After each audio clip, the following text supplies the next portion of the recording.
Well, Areva is the world's largest provider of nuclear equipment and services and has reactors all around the world. And in Japan, which makes up about 7% of its revenue, the stock has been hit by fears over the future of the nuclear power industry, falling about 20% since the Japanese earthquake. Well, we're joined this morning from Washington, D.C. by the Areva North American CEO, Jacques Besnainou. Jacques, thank you very much for joining us. Really appreciate it.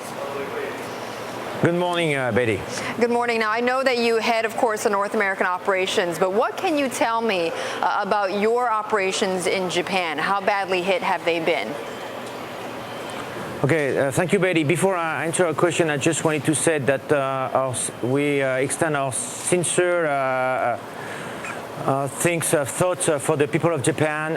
Sure. What they are hit by a tragedy, and let me tell you that Areva, in particular, and the entire industry in general, is doing everything we can to help them.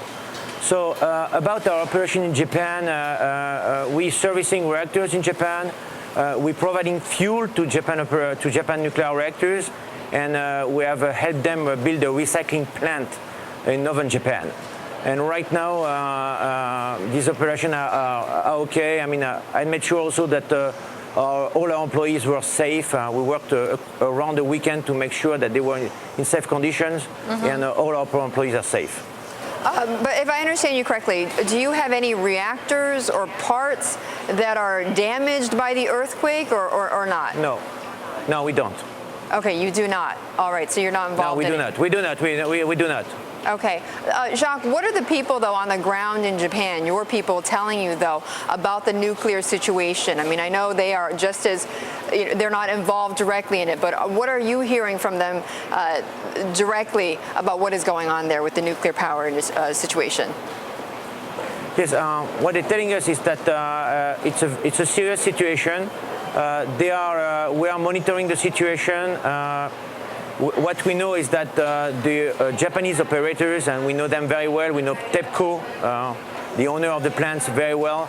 They are doing everything they can, and they are doing the right things, actually. They're following procedures. So right now, I mean, they're trying to control the situation. What happened, actually, 2 days ago was a normal release of pressure. But we are monitoring the situation right now. Right, monitoring. It's evolving, as you know. The fact that they're putting seawater or dumping seawater on these fuel rods, what does that tell you about these reactors? First, we have to say that it's a normal procedure, actually. Once you cannot pump any more clean water into the reactors, there is a procedure to pump seawater into the reactor. So, but what it shows is that, I mean, the TEPCO has decided that they need to do that, and the fact that they do that means that the reactors will be damaged forever. But it's the right thing to do. When you cannot have access to clean water, you pump seawater into the reactor. So these reactors are irreparable then? It is my opinion right now that if they will be irreparable at this stage, yes. They will or will not be? They will not be. Will not be, okay. Your own operations, though, Jacques, there's talk about suspending or reviewing nuclear reactors all around the world.